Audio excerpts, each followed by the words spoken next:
Queridos, a semana passada eu comecei a falar sobre um assunto que para mim é muito sério. Porque a igreja do Senhor, ela foi helenizada, ela se tornou uma igreja helenista. Com o passar dos anos, quando a igreja se tornou helenista, ela foi sendo absorvida pelo secularismo. E o secularismo, com o helenismo, trouxe para o ambiente da igreja pensamentos que não são judaico-cristãos, que não têm a sua origem no cristianismo.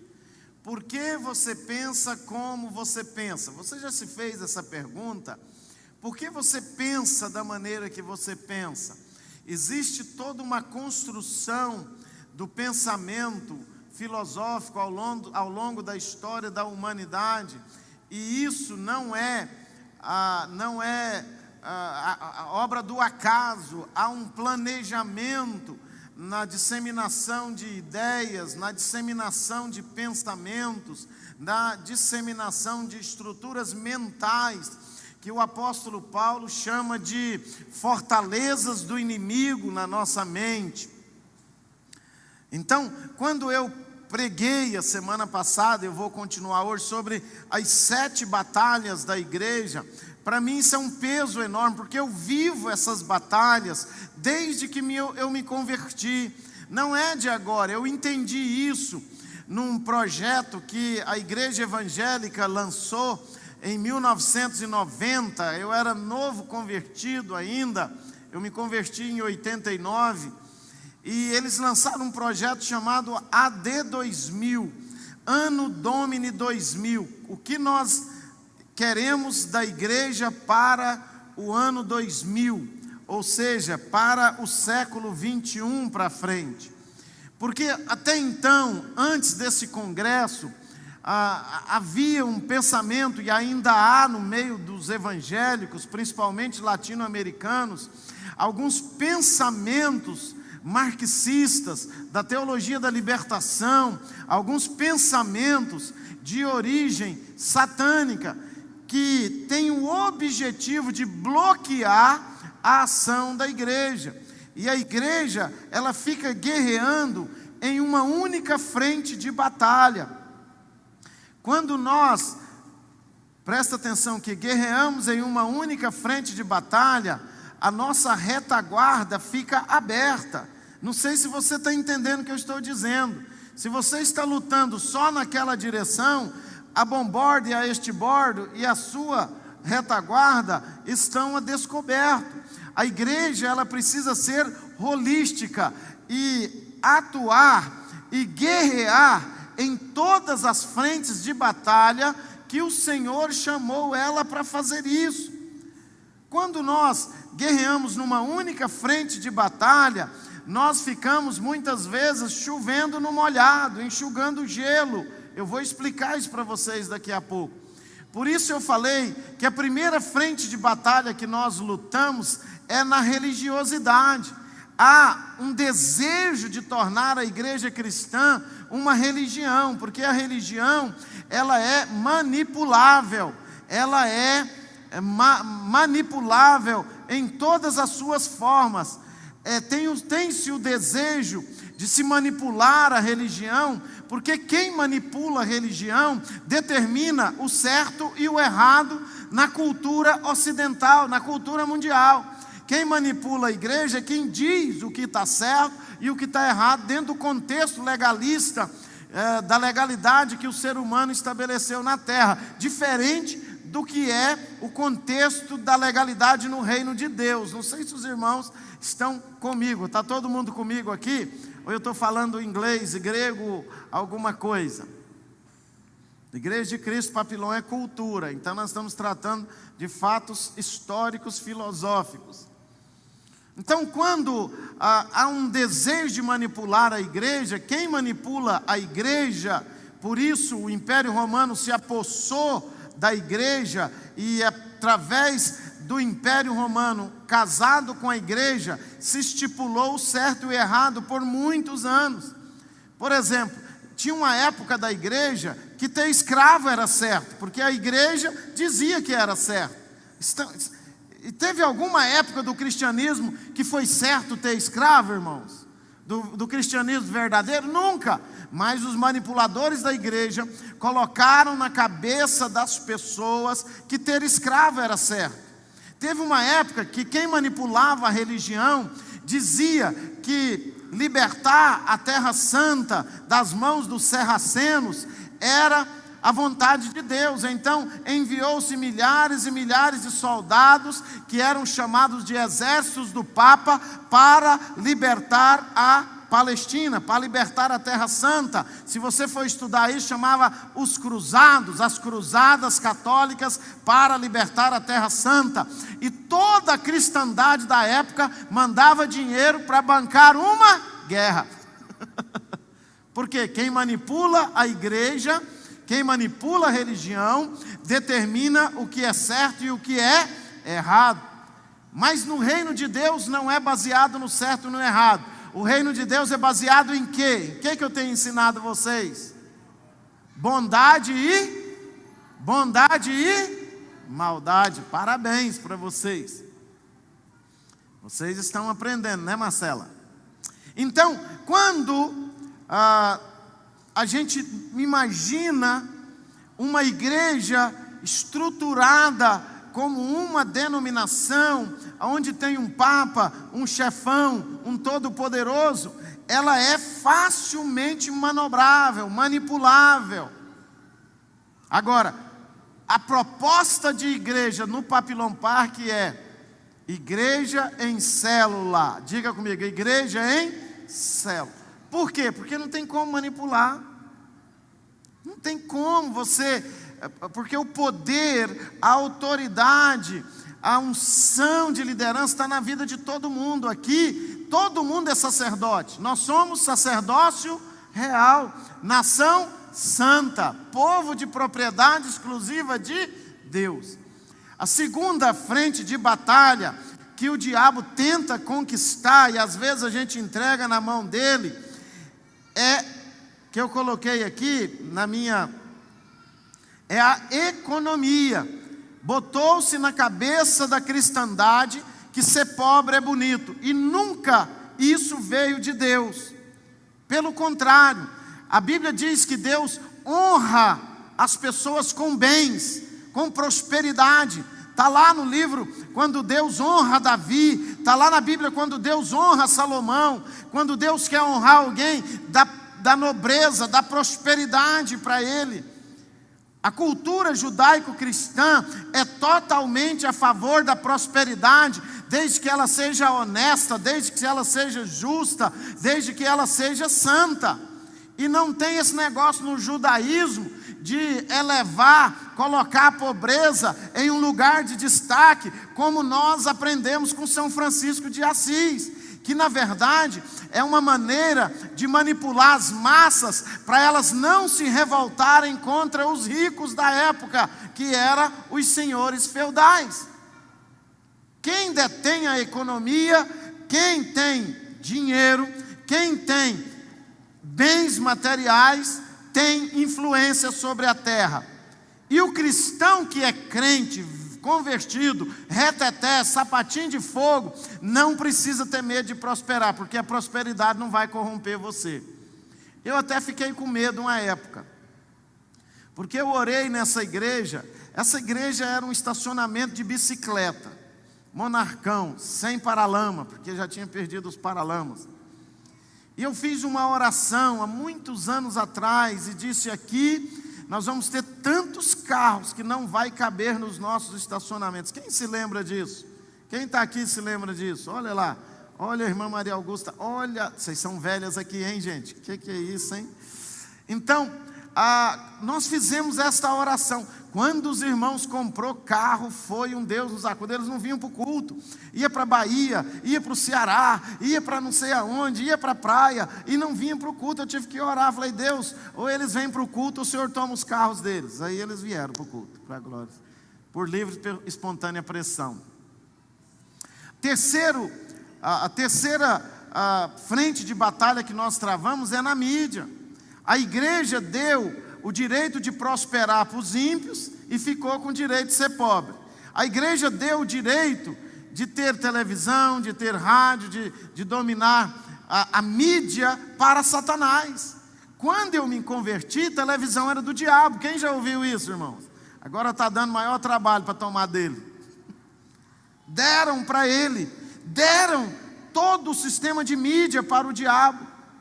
E o que o diabo faz com aquilo que coloca na mão dele? Ele administra para o propósito dele.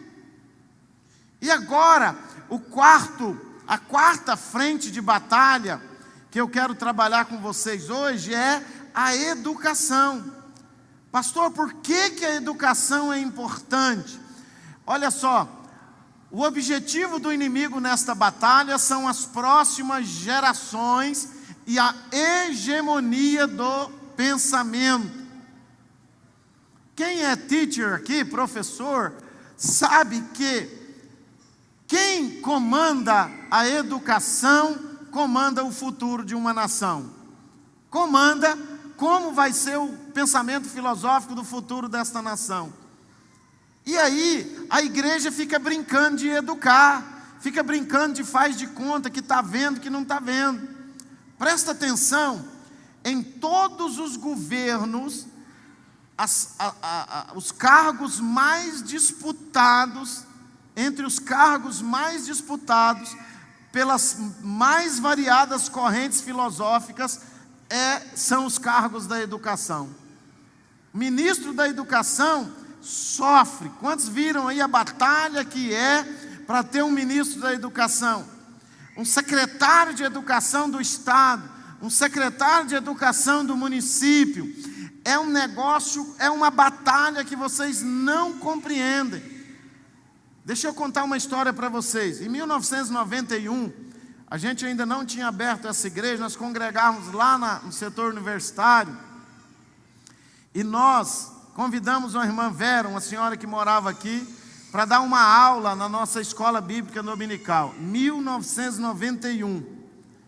A irmã Vera levou um estudo sobre religiões e filosofias e mensagens subliminares. Em 1991 já tinha estudos na igreja falando de mensagens subliminares.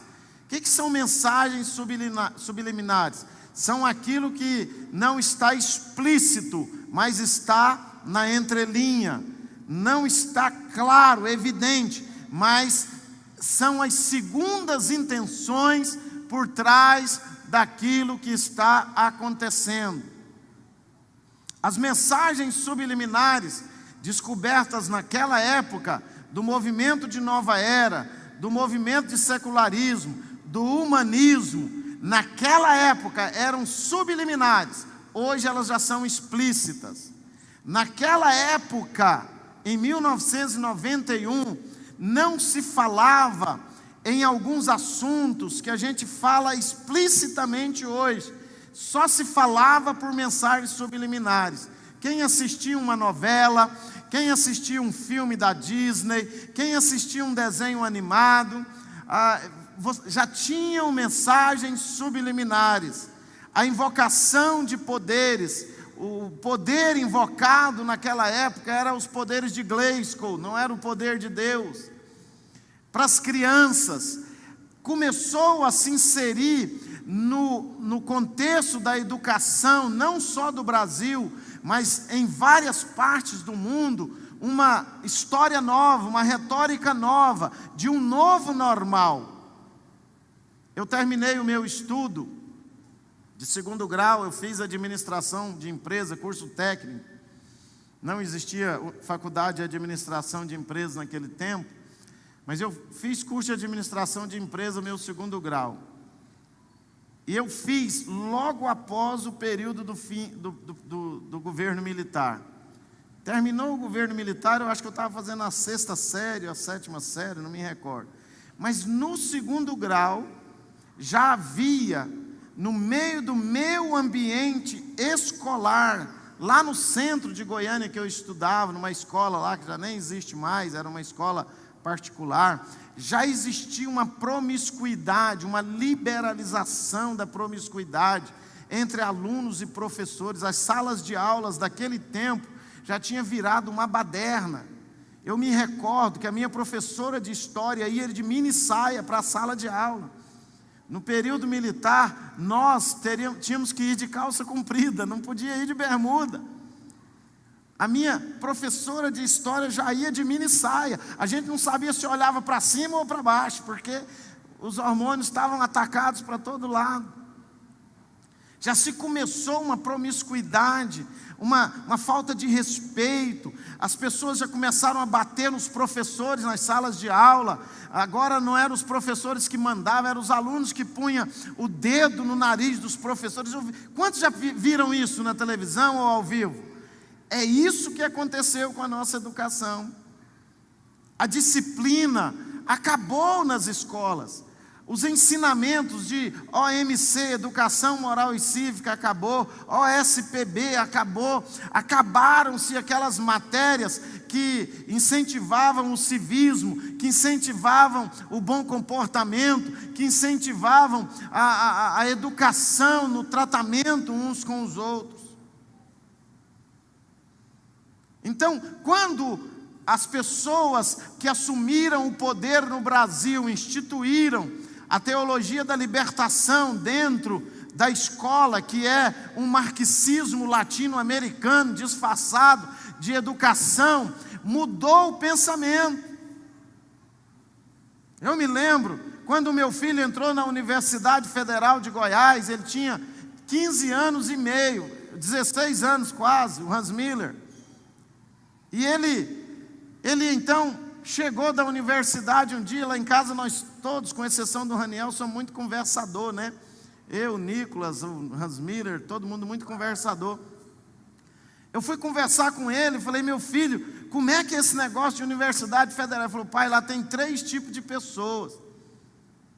Eu fui no ônibus, na excursão para Porto Seguro, tem 3 tipos de pessoas lá na universidade. Ele falou, o quê? Quais são? Lá no ônibus que eu fui, tinha esses 3 tipos de pessoas. Tem os nerds que gostam de estudar, estava sentado na frente do ônibus. Tem os gays, que está sentado no meio do ônibus, e os maconheiros sentados no fundo do ônibus. Tem esses 3 tipos de pessoas na universidade. Falei, é mesmo, meu filho? Mesmo, pai. Lá no campus eles fumam maconha lá debaixo das árvores de boa, assim, todo mundo, ninguém liga para isso. Eu fiquei assustado, eu falei, meu filho, e com quem que você está andando nesse lugar? Porque essa é a pergunta de todo pai. Ele falou, pai, eu estou andando com os 3 tipos de gente. Eu falei, não acredito, meu filho, você está andando com os gays, com os maconheiros e com os nerds. Ele falou, eu estou andando com os 3 tipos de gente. E eu vi isso na formatura dele, porque vinha todo tipo de gente abraçar ele. Não é que eu tenho alguma coisa contra, que eu estava querendo proteger o meu filho, né, gente? Isso, quantos anos tem que ele terminou? Acho que já tem uns... Ele terminou com 20 anos, a Universidade Federal, não me lembro mais. Ele já está com 29. Já tinha isso. Então a educação é uma batalha. Você está inserido nessa guerra. Tem gente que acha que a educação é responsabilidade da escola, responsabilidade do professor. Conversa, necas de pitibiriba. Isso é para você ser derrotado nessa batalha. Você não terceiriza nada daquilo que está fazendo parte da sua família. É uma batalha. A nova filosofia da educação. Existe um negócio que tem origem satânica, escola de tempo integral. Isso não é de Deus. Os alunos não podem passar mais tempo na escola do que com os pais. Não é de Deus isso.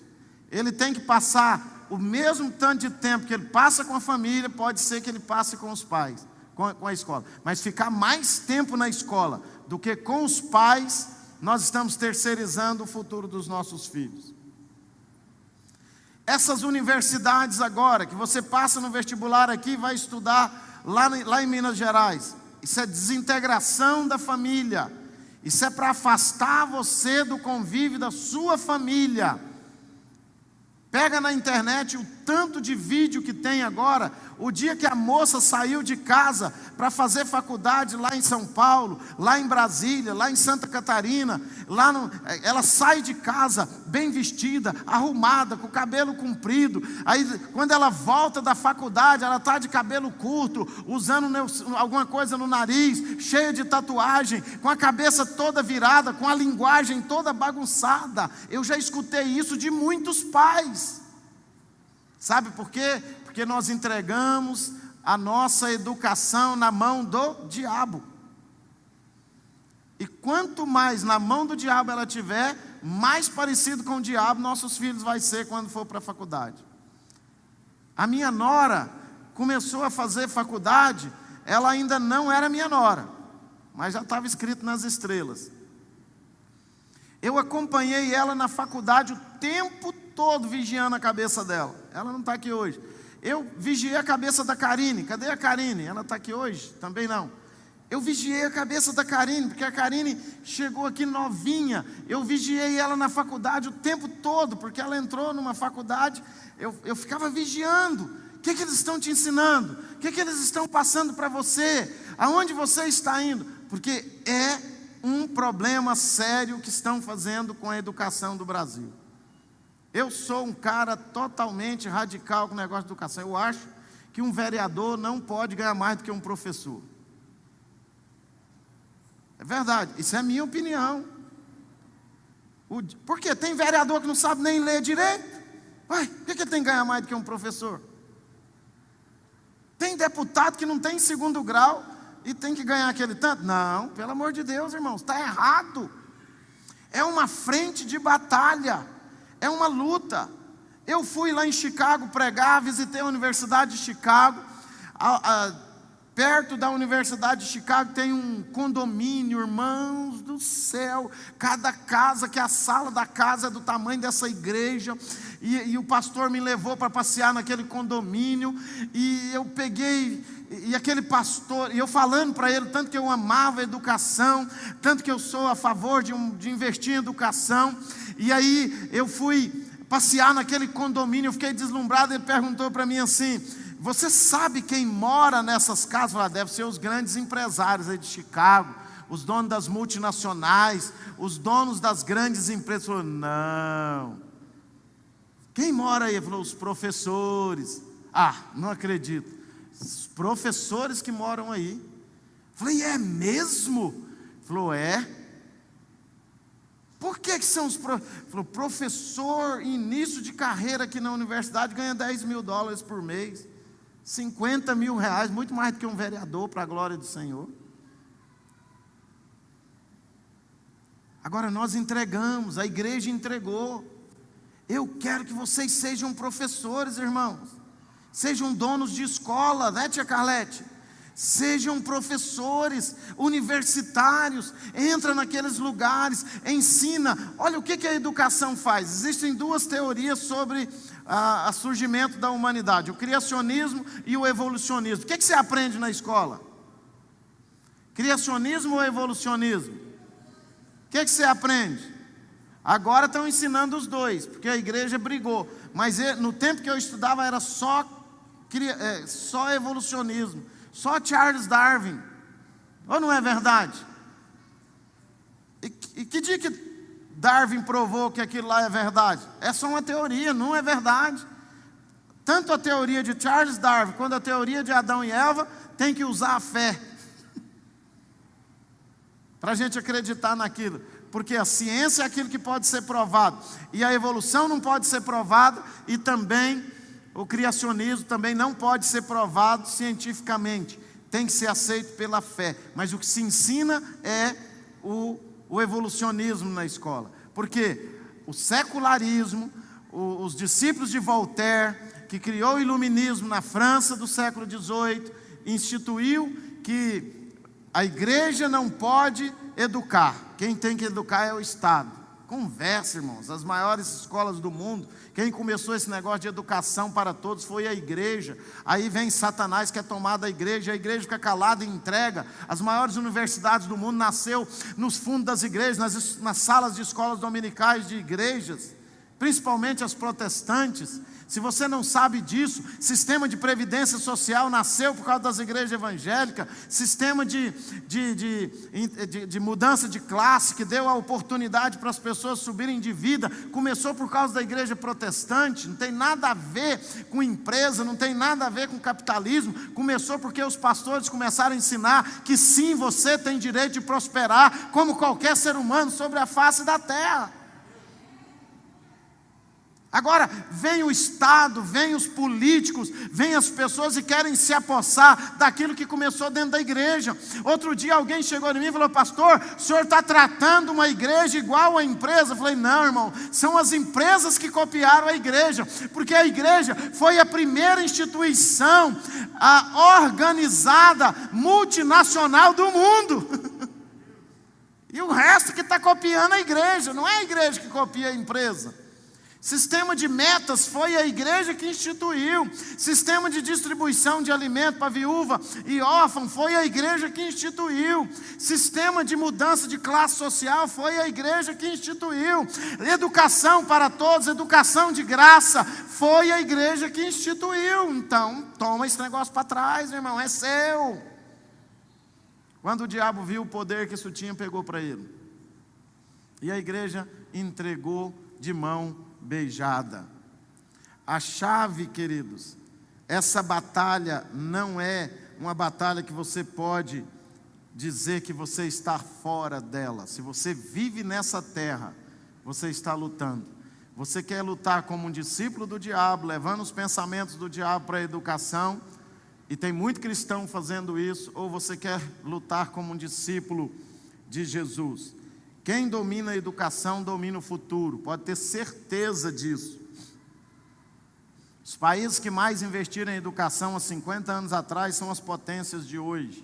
E investir em educação não é só dar dinheiro, não, é dar cultura, é dar honra. Quando eu comecei a estudar, as primeiras pessoas a serem saudadas em uma reunião pública eram os professores, eram os diretores da escola. Agora eu vou aí num tanto de cerimônia pública, eles falam: quero saudar o vereador, quero saudar o deputado, quero saudar o senador, e o professor, coitado, está sentado lá e ninguém nem toca no assunto dele, e é ele quem manda mais do que esses caras. Quem tem que receber medalha de honra é os professores, são os professores. São os diretores de escola. Quem que tem que ser colocado num pedestal são eles. São para eles que a gente tem que tirar o chapéu. Não é para o Zezé de Camargo e Luciano, não é para o cantor tal, não é para o narrador de rodeio tal, não é para o corredor de Fórmula 1, não. Quem tem que morar em mansão são os professores, gente. E eu vou profetizar que nessa igreja vai ter os professores mais ricos dessa cidade. Agora, vamos falar. Eu falei que a gente fica chovendo no molhado. Eu pego essa criança aqui e trago para a igreja. Vem cá. How are you? What's your name? Eu pego essa criança e trago para a igreja. Na igreja ela só vem domingo. Aí eu venho aqui e a Bíblia diz lá no livro de Provérbios: ensina a criança no caminho que ela deve andar, e quando ela for velha, ela não se esquecerá dele. Aí eu venho aqui e ensino Davi e Golias, os juízes, Jesus e as crianças. Aí eu venho aqui e ensino a história de Esther. Aí segunda, terça, quarta, quinta, sexta ela está indo para a escola. Aí lá na escola alguém fala para ele: não, esse negócio de Deus não existe. A gente não pode fazer oração aqui na escola. Não pode falar de Jesus aqui na escola. Esse negócio de Jesus é coisa da cabeça do seu pai. Aí ele fica 5 dias lá e 2 horas aqui comigo. Quem vai vencer a batalha? Quem vai vencer a batalha, irmãos? A escola. Agora, o que eu tenho que fazer? Eu tenho que cortar a volta. Eu tenho que remediar. Prevenir é melhor do que remediar. Em vez de eu ir ficar enxugando o gelo com a criança, levando ela para a igreja, e chegando na escola eles desconstruindo, eu vou lá na escola, pego o professor, ganho ele para Jesus, ensino ele, é Jesus que manda nesse negócio aqui, viu? Eu não quero que você ensine porcaria para as crianças, é para ensinar paz, amor, respeito aos pais, para que elas não tenham sexo antes do casamento, para que não se envolvam com droga, com vício, ensina para elas os valores cristãos, tá bom, filha? Amém, irmãos? Aí eu não fico enxugando gelo, porque eu vou aqui, trago essa criança para a igreja, e segunda-feira eu levo ela para a escola, vou entregar ela na mão de uma professora linda, maravilhosa, crente, reteté, sapatinho de fogo, abençoada, e ela vai continuar o que a gente ensinou aqui. Agora, por que isso não está acontecendo? Porque a igreja entregou nas mãos do diabo a educação. Já vamos pegar para trás, amém, irmão? Provérbios 22, 6, o versículo que eu falei. A quinta batalha que a gente trava é a batalha da política. Pastor, por que tem que ser uma batalha? Porque é uma batalha. Sabe, uma das coisas que eu mais ouvi nesses dias, aqui da igreja e em outras igrejas, que eu já ouvi muito. Política eu não quero me envolver não. Claro, o diabo quer, você não quer. Política eu não... Vem cá, Cristiano, faz favor, Cristiano, vem cá, vamos aplaudir o Cristiano. Vem cá, faz favor. Cadê o Tiago para dar um microfone para o Cristiano? Espera aí. O Cristiano lançou a candidatura dele a vereador por Aparecida de Goiânia. 233, o número dele. Pergunta para ele aqui, se ele está travando uma guerra ou não está travando uma guerra. Responde para nós aqui, Cristiano, você. Porque eu tenho um filho que é candidato a vereador. Às vezes acho que eu estou legislando em causa própria, não é verdade? Mas não é. Vem cá, fala para ele aí. Arranja um microfone para ele, Tiago, dá um jeito. Seu discípulo, Tiago. Cristiano, nós estamos travando uma guerra ou não estamos? Pode explicar para eles aí. Graça e paz, irmãos e irmãs também. Travando totalmente, né? Porque o que foi ensinado aqui, a gente não consegue entender isso aí nas escolas. E, sobretudo, as pessoas que não têm, assim, o discernimento da criação das nossas crianças, que querem ensinar coisas que é viagem, são coisas só para passatempo, mas o que é certo, os 10 mandamentos, né? Uma educação religiosa, não se vê mais falar numa escola que tem aquele ensino religioso, né? Então, sobre tudo isso aí também trava, batalhas. E quando você, a pergunta que eu fiz, quando você entra na política, você está travando uma guerra ou não há? Eu quero resumir para você, existem forças querendo se apossar do poder público, forças ocultas, tem a parte que vem de Deus e a parte que vem do inimigo. Você nota isso na sua campanha? Essa batalha? Totalmente. Até mesmo no olhar. A gente sente uma energia negativa. A gente sente que não vai nessa, que não vai dar certo. Então, mais tem pessoas para tentar fazer você desistir, do que para te dar um passo para frente, aí, tá vendo? Pegar no braço e levar. Viu? Entendeu? É por aí. Obrigado, Cristiano. Deus abençoe. Eu que agradeço pela oportunidade. Graça e paz a todos. Às vezes, queridos, outro dia alguém chegou em mim e falou: pastor, por que o senhor é envolvido com política? Eu falei: não, eu sou envolvido com todas as áreas da sociedade, inclusive a política. Eu não sou envolvido só com a política, eu sou envolvido com todas as áreas da sociedade. Pode perguntar, qualquer área. Não é? Aonde tem sociedade, eu estou lá. Eu sou envolvido com a mídia. Vocês recebem coisas minhas aí. Eu sou envolvido com a economia. Eu sou envolvido com a igreja. Sou envolvido com a política. E esse campo de batalha, eu escuto demais alguém dizer que a igreja não pode se envolver com isso. Igual não podia se envolver com dinheiro. Igual não podia se envolver com liderança de igreja. Igual não podia se envolver com negócio de educação. A mesma história. Ah, não, a política é do diabo, a televisão é do diabo, a educação deixa na mão do diabo. Uai, o que nós estamos fazendo nessa terra? Diga para mim assim, olha, cidadãos do céu, com responsabilidade na terra. Falei para o Cristiano, domingo atrasado, falei, Cristiano, vocês são corajosos demais.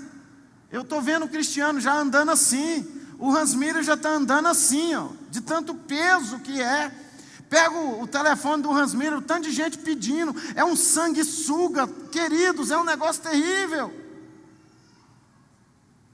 Uma vez eu fiz campanha para o Marlúcio Pereira, um irmão nosso, até convidei ele para vir congregar aqui com a gente. Marlúcio Pereira, eu fui fazer campanha, eu falei, Marlúcio, nós estávamos levantando 5 horas da manhã para orar todo dia, porque era tanta opressão, tanta guerra espiritual, tanta gente pedindo tanta coisa, que era um Deus nos acuda aquilo dali. O objetivo do inimigo nesse campo de batalha é determinar políticas públicas, influenciando os rumos de todas as outras áreas. Por exemplo, eu falei aqui domingo passado, o que é uma política pública para a saúde? É mais fácil sair uma cirurgia para trocar o sexo de um cara ou de uma mulher que resolveu mudar de sexo do que do coração de uma pessoa que está morrendo do coração. Você chega lá no SUS e fala, não, eu quero trocar de lado. Rapidinho sai a sua cirurgia, porque ela é cara. Agora pergunta lá, eu estou morrendo do coração, entra na fila, meu irmão. Tem uma fila aí para você. Isso é política pública. Política pública que determina por que nós estamos vivendo a pandemia da maneira que nós estamos vivendo. Isso é política pública. É política pública que resolve a faixa de pedestre ali na porta da igreja, na porta da escola, o sinal de trânsito. É política pública que fez a gente trocar de tomada.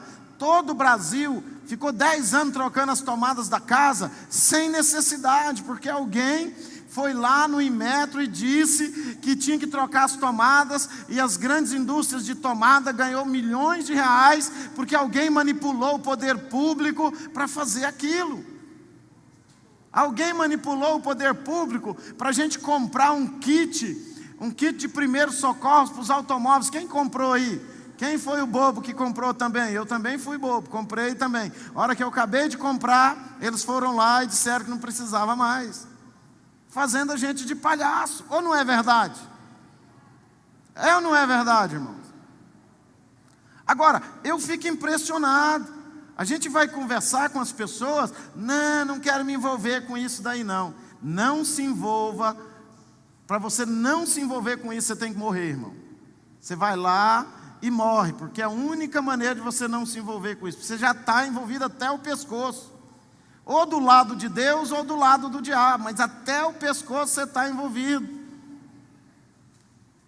Não tem jeito de não estar envolvido com a educação, não tem jeito de não estar envolvido com a mídia, não tem jeito de não estar envolvido com a política, não tem como. É uma área que não tem como ficar em cima do muro, não existe muro nessa área.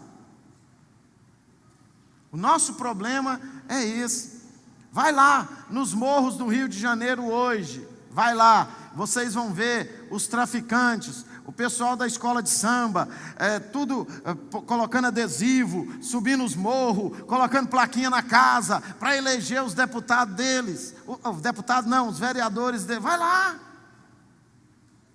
Vai lá no presídio e investiga, que lá de dentro do presídio tem gente bancando candidato a vereador aqui do lado de fora, para resolver os problemas deles, para inserir os valores deles, para colocar na sociedade aquilo que eles pensam, queridos.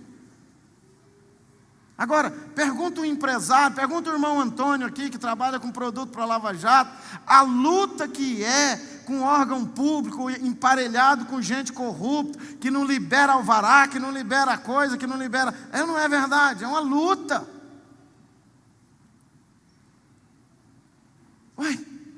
Agora, a igreja está querendo abrir mão disso, desse campo de batalha. Por isso que a gente está batalhando só num lado só e tomando pancada do outro lado.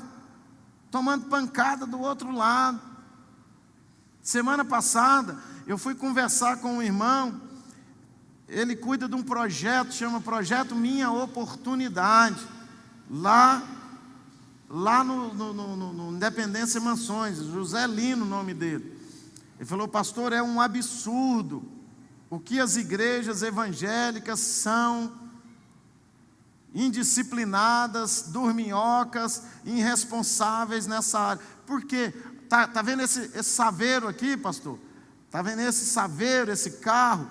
Um juiz determinou que alguém iria pagar uma pena, e a pena dele era dar esse saveiro para a nossa instituição. Falei: mas que bênção. Falei: pois é, irmão, mas para o centro de Macumba deram uns 10 saveiros desses, porque as igrejas não têm instituição para receber o saveiro.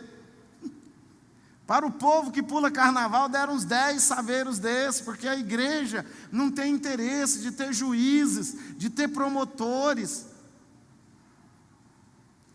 Queridos, eu não quero ter só um vereador aqui da igreja, não. Quero ter 2, 3, 10, quero ter deputados, mas eu quero ter também juízes, eu quero ter promotores, eu quero ter advogados, eu quero ter nessa igreja pessoas que gerem influência na sociedade que a gente está presente.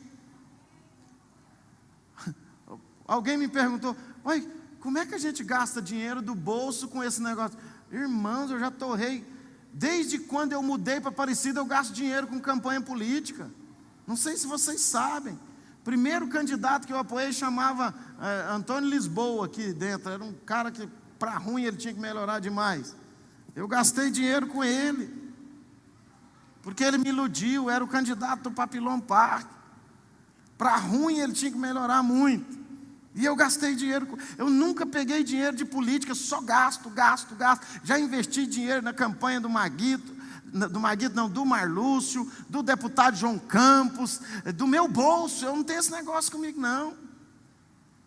Porque eu entendo onde eu estou mexendo. Foi o João Campos, numa determinação que ele fez lá, que mudou as igrejas de serem associação para instituição. Tinha passado no Código Civil, debaixo dos panos, nas madrugadas, querendo transformar as igrejas em associação, ia acabar com a igreja do modelo que ela era. Foi o Fábio Souza, que nós temos uma aliança com ele hoje, que presidiu a comissão de comunicação da Câmara dos Deputados, que estabeleceu a transformação das rádios de AM, que estavam falindo, que estavam quebrando, todas em FM. O problema é que a maioria das rádios de AM que estavam falindo e quebrando, estavam na mão das igrejas. Agora viraram a FM. Foi um deputado crente, comprometido com a causa, batalhando a guerra do cristão lá, que fez isso. Nós temos a melhor ministra dos direitos humanos da história, vai ganhar o prêmio Nobel daqui uns dias, a Damares. Está cuidando das mulheres que eram estrupadas há séculos lá no norte do país. Na ilha de Marajó, todo mundo sabe que as mocinhas lá, a partir dos 12 anos, eram vendidas para prostituição. Desde quando eu fui em Belém, no ano 2000, já escutei essa história. Ela está indo lá, levou o presidente, levou os ministros todos lá semana passada, para acabar com a farra do boi lá. Agora, antes não, direitos humanos só estava defendendo bandido e homossexual. Não estou contra não, tem que defender todo mundo. Mas não é só esse ou só aquele, é todo mundo. São os idosos, os adolescentes, as crianças, os homossexuais. Todos têm que ter seus direitos. Mas quando fica de um lado só, a coisa está petecando. Qual era o interesse de Deus em mandar Paulo ser preso, permitir Paulo ser preso para evangelizar o rei Agripa? Atos capítulo 26, verso 28. Agripa fala para Paulo assim: olha, você acha que em tão pouco tempo pode me convencer a tornar-me cristão? Paulo respondeu: em pouco ou em muito, peço a Deus que não apenas tu, mas todos que ouvem se tornem como eu. Paulo estava querendo ganhar todos os políticos poderosos da época dele para Jesus. Ele estava preso, mas ele estava lá evangelizando esses camaradas. que Daniel fazia na corte de Nabucodonosor, irmãos? A Bíblia diz, no capítulo 2, verso 48 de Daniel: então o rei colocou Daniel num alto cargo e o cobriu de presentes. Ele o designou governante de toda a província da Babilônia e os encarregou de todos os sábios da província. Presta atenção, havia um laço contra o povo judeu. Deus, na sua infinita misericórdia, providencia Daniel no lugar certo, na hora certa, pelas razões certas. Responde comigo: no lugar certo, na hora certa, pelas razões certas. Daniel estava lá no dia que Nabucodonosor fez um edito dizendo que quem não se prostrasse diante da estátua de Nabucodonosor deveria ser morto. E quem fez essa lei era alguém que sabia que os judeus jamais se prostrariam diante da estátua de Nabucodonosor. E eu vou dizer um negócio: isso é uma tipologia do anticristo. O dia que chegar o anticristo na face da terra, vai ser editada uma lei que quem não se prostrar diante do anticristo vai ser morto. E sabe por quê que essa lei vai ser aprovada no Brasil, em todas as câmaras legislativas do mundo, inclusive na ONU? Porque os cristãos não querem saber de política.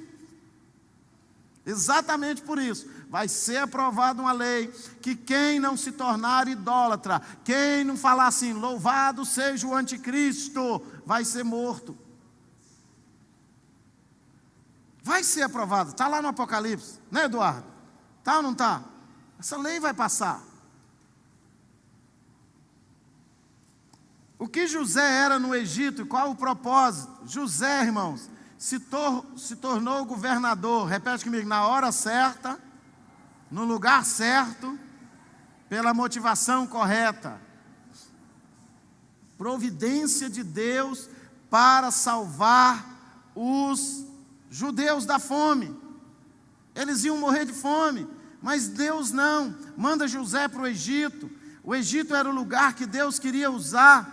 Está aqui em Gênesis 41, verso 41, 42, disse: e o faraó prosseguiu: entrego a você agora o comando de toda a terra do Egito. Em seguida faraó tirou do dedo o seu anel de selar e o colocou no dedo de José. Mandou vestir o linho fino e colocou uma corrente de ouro em seu pescoço. A pergunta que eu te faço: o que acontece quando o justo governa? Provérbios 29, verso 2. Quem sabe? Vamos repetir, eu vou fazer a pergunta: o que acontece quando o justo governa? Vou perguntar de novo: o que acontece quando o justo governa? E o que acontece quando o ímpio governa? O que acontece? Irmãos, a Venezuela era o país mais rico da América Latina esses dias para trás. Eu não quero envolver com política, não. Então deixa um cara igual aquele lá, o Hugo Chávez, tomar conta do Brasil para você ver onde é que vai parar seus filhos, revirando lixão por aí. Deixa um cara igual aquele tomar o poder no país. Essas cenas são da Venezuela. Eu recebo chamadas de irmãos da Venezuela, porque o meu perfil é de pastor, e eles me ligam, pedindo ajuda. Nós outros necessitamos de ajuda, acá não temos o que comer. Isso em menos de 15 anos. O país maior produtor de petróleo da América do Sul, o quinto maior produtor de petróleo do mundo, tem uma das maiores jazidas de petróleo do mundo, país que tem o Caribe mais bonito das Américas, a região do Caribe mais bonito, que tem as florestas tropicais, o país que tem o clima maravilhoso, o país que pode ser, não tem defeito, tem um governo que não presta. E aí? Quem viu vídeos dos venezuelanos catando comida no lixo? Levanta as mãos. A gente vai fazer o quê? Foi a escolha deles. Eles escolheram isso. Eu tenho pastor amigo meu que vive na Venezuela que estava pregando nas igrejas e o povo votando naquele povo lá, eles pregando contra e o povo votando. Os pastores falando, teve um pastor que veio aqui no Brasil, pregou na convenção das igrejas de Cristo, foi assassinado lá. Foi assassinado, morreu nesse tempo agora. Por quê? Porque ficava pregando contra. E eu quero partir para o encerramento, fazendo a oração. Na próximo domingo eu falo das últimas 2 batalhas. E eu quero despertar a igreja. Deixa eu dizer um negócio para vocês, irmãos. Somos cidadãos dos céus com responsabilidade na terra. Não tem como fugir disso. Não tem como. Somos cidadãos dos céus com responsabilidade na terra. Eu não estou dizendo para você sair por aí gritando. Não, eu estou dizendo para você se posicionar. Não estou falando para você sair por aí balançando bandeira de candidato. Não é isso que eu estou falando. Eu estou falando para você ter ortodoxia na sua maneira de pensar. Esse tipo de pensamento não entra. Esse tipo de comportamento não me serve. Esse tipo de fazer política não dá para mim. Eu estou falando isso para vocês, como pastor de vocês. Aparecida de Goiânia é uma cidade abençoada. Nós já temos aqui 8 mandatos, vamos inteirar 8, que o Gustavo não tem concorrente para ele. 8 mandatos, cada um melhor do que o outro. 8 mandatos, transformou esta cidade numa das cidades mais prósperas do Brasil. Aparecida de Goiânia tem quase 50% dos moradores são crentes. Metade dos vereadores da nossa Câmara de Vereadores são evangélicos, ligados às igrejas. Tem alguns que cresceram dentro das igrejas, conheço o Isaac Martins, lá da Cidade Livre, filho do pastor Onofre, cresceu dentro da igreja. Igual o Hans Miller, tem gente que conhece o Hans Miller aqui desde bebezinho dentro da igreja. Tem o Gustavo Mendanha cresceu dentro da igreja, foi missionário na África, passou 4 anos como missionário, 4 anos se eu não me engano, como missionário na África, pregando o evangelho, anunciando, um cara que tem temor. Agora, por que nós, a igreja, temos que virar a cara para isso? Entregar na mão do diabo? Agora, pastor, eu só vou eleger, então, não resolve. Não resolve. Se você eleger e deixar a corda solta, o sistema corrompe o seu político. Você tem que pôr o seu político lá e ser chato, xarope, pegar no pé dele, vigiar ele de perto. Amém, irmãos? Sim ou não? Todo ser humano que não é vigiado corre o risco de ser corrompido. Estou dizendo que é A ou B, não. É todo ser humano que não é vigiado, todo ele. Ah, pastor, o seu filho é, o cristiano é, todo ele. Eu sou. Se eu não tiver ninguém me vigiando, eu corro o risco de ser corrompido. Tem que vigiar. Vamos ficar de pé, vamos orar, queridos.